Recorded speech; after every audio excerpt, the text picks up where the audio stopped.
السلام عليكم، شلونكم؟ شخباركم؟ ان شاء الله تكونون بخير. قبل ما نبلش روتيننا والسوالف صلوا على محمد، اللهم صل على محمد وآل محمد. طبعا مشتاقين يابا، اليوم صار لنا 4 أيام لو 5 ان احنا ما منزلين روتين، واني قاطعة واعرف انه اني صار لي كم يوم مختفيه، بس شو اسوي؟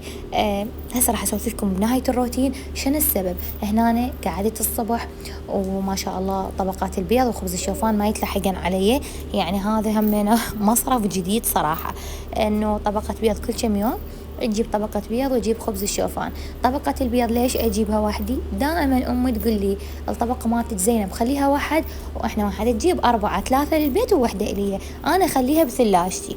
ليش أخليها بثلاجتي؟ لأن أني تعرفون عندي نظام، فأنا وجباتي دائما بيها بيض سلق، فإنه أهلي يخلصون ما يخلصون إنه أنا عندي الطبقة الخاصة بي. فهنا أنا قعدت من النوم، رحت على الريوق ورجعت راويتكم الغرفة. شوفوا الغرفة صار لي فترة ما معزلتها، اللي هالأيام صار لي كم يوم مالي خلق شوية سخونة على وجع راس على ما أعرف شنو، فالغرفة كلش هوسة. بس راح أصورها لكم بعدين ونسوي ترتيب الحبشكلات هاي كلها. قعدت الصبح كانت تقول أختي زينب أريدك تسوي لي، طبعا أنا نزلت على انستغرام بس كنت ما نزلته على اليوتيوب، قالت لي أريدك تسوي لي فشي أخذه وياي. اليوم الطالبات كلهن مسويات، كل وحدة جايبت لها وجبة، انه تعرفون اخر ايام الامتحانات عندهم يسوون انه هيك لمة وسفرة وما اعرف شنو، هاي السوالف مالت البنات. قلت لها يا بشتردين هاي سمعون الطبات، هاي جوري مقابلتني وقاعدة، انا كالعادة من تجي الفيديو لو فوق السطح تدرون الروتين لو بالطرمة، فهي انا افتر هم رياضة وهم اسولف وياكم، اخذ الطرمة. تعلموا هاي الطريقة حبايبي، من باب المطبخ لباب الشارع ومن باب الشارع لباب المطبخ، هي خطية امشي وتفتر وراي. الننة مالتها اللي هي الملهية تسميها الننة بحلقها وتفتر وراي. المهم فقلت لها شو اسوي لك؟ قالت زينب بكيفك. والله انا كانت امي جايبت لي البيض وخبز الشوفان وجابت لي صدر دجاج نص كيلو. قلت لها أنا عندي نص كيلو صدر دجاج تكفيك على قد الكيس مال خبز 8 صاجيات 10.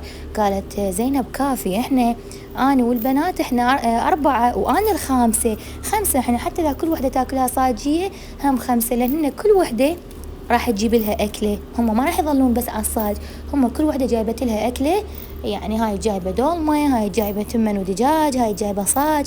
قلت لها خوش حكي.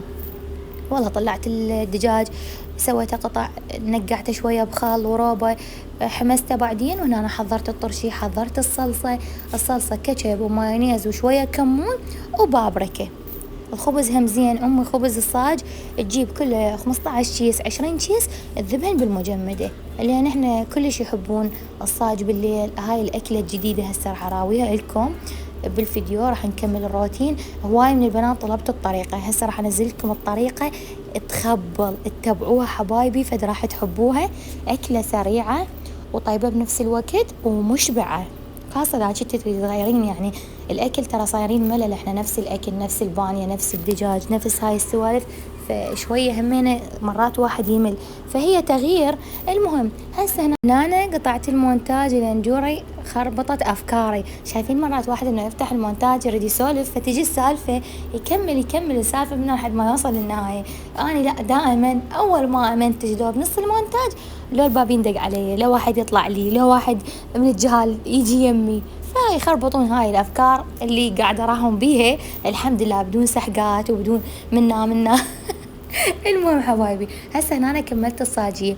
مرات أحب أكمل الطريقة الأكلة اللي أسويها كاملة، يعني ما أستقطع هيك بس من عندها شغلات بسيطة، لأن أكو بنات هواية مبتدئات يحبون يتعلمون، وأكو بنات لا الحمد لله هم كلهم يعرفون إن شاء الله، وكلهم ما شاء الله.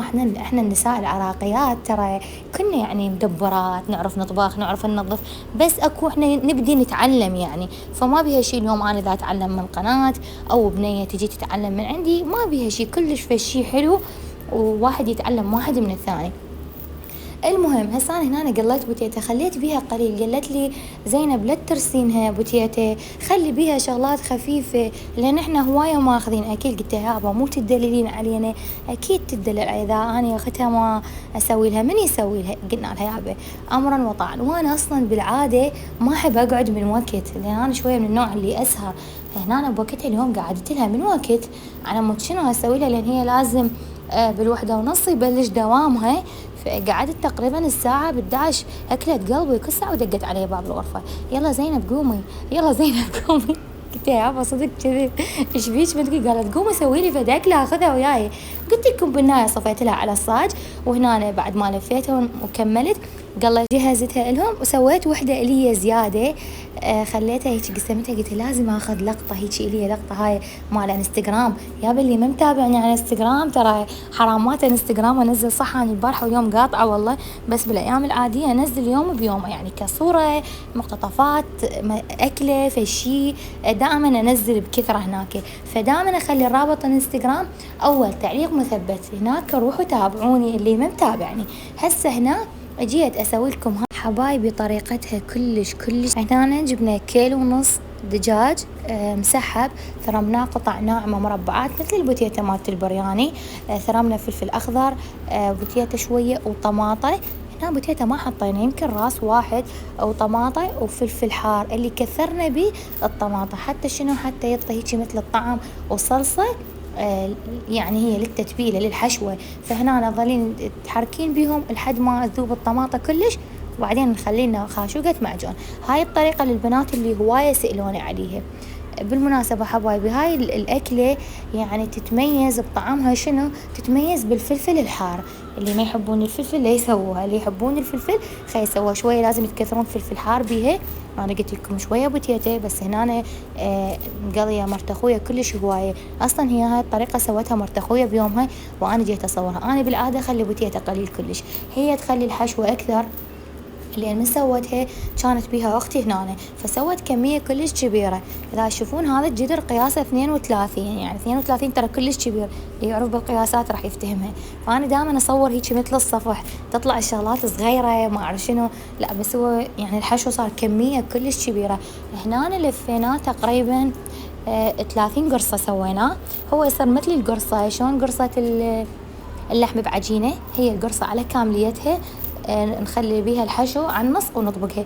ليش استعجل اني؟ اكيد راح اراويكم الطريقة خطوة خطوة. لازم التتبيلة شنو تكون مالتها. الدجاج من تتبلوه حبايبي تبلوه من الليل، يعني خلوا لبن، خلوا كمون، خلوا بهارات شوية بابريكا، خلوا خل، وعفوا منه ثاني يوم لحد ما تطبخونه. راح ينطيكم طعم، ولا مندوزي شوية حينطيكم طعم يجنن. التتبيلة هنا شنو، همينة كاتشب ومايونيز وبابريكا وشوية كمون. الأكلة هاي يعني هي تفوز بالجبن مالتها. ليش؟ انه شايفين هاي الطريقة انه مالت الجبن شلون ذايب، وهاي الامور وهاي السوالف مالتنا هيجي. احنا هاي التفنن مالتنا مال بنات الحبشكلات، الا الجبن ذايب ولا ما اعرف. المهم تحطين الصلصة وتحطين الحشو وتخلين الجبن فوقها وتضغطيها. قلت لها لمرت اخويا بما انه انت جاي تلفين يابا انت دي كملي اللف مالتك، وانا راح اقلي حتى شنو، حتى على الاسرع، يعني حتى ما نتاخر. هاي صار كم حتى انتبهتوا. الحمد لله اليوم الروتين بلش ينتهي وسحقه ماكو. يراسلوني مرات على الواتساب البنات على مود البيج وكذا، فاسحق بالبصمات اقول لهم شفتوا ترى مو عبالكم السحقات بس بالقناه، لا بالواتساب بالانستغرام وين ما كان. بس اليوم انا صايره بطله وماكو لحد الان ولا سحقه، قولوا كذب. المهم فهسه هنا أنا جيت أقلي. شوفوا هيك طريقتها حبايبي، يعني هي تظل قرصة كاملة بس مجرد مطبوقة. بس راح تقولون هي نفس السوالف شو اسمها الصاجية، يعني ماكو اختلاف، لا كلش طعمها يختلف. الجبن راح يعطيها نكهة تختلف، الطماطة والمعجون راح يعطيها نكهة تختلف، فطعم كلش طيب. هنا بلشنا نخلص. أنا قليت بعض الجبن هنا شلون عندكم ذايب ومايع، فلازم تجربون هاي الطريقة. أنا نزلتها مرة ما أدري مرتين، كانوا البنات ما عارفين الطريقة. اكو بنات فهموا الفكرة وسووها كتبوا لي بالتعليقات كلش طيبة، هذا اللي هوراني بشهادة. واكو بنات هواية طلبوها من عندي، زينب نزلي لنا الطريقة، نزل الطريقة. يا بهاي الطريقة قدام عينكم ايش قد سهلة وبسيطة. وبلشنا هنا نكمل عشان اللي صادفت الساعة هنا صايرة 8:30 تقريبا، وما اسولف لكم على الطعام.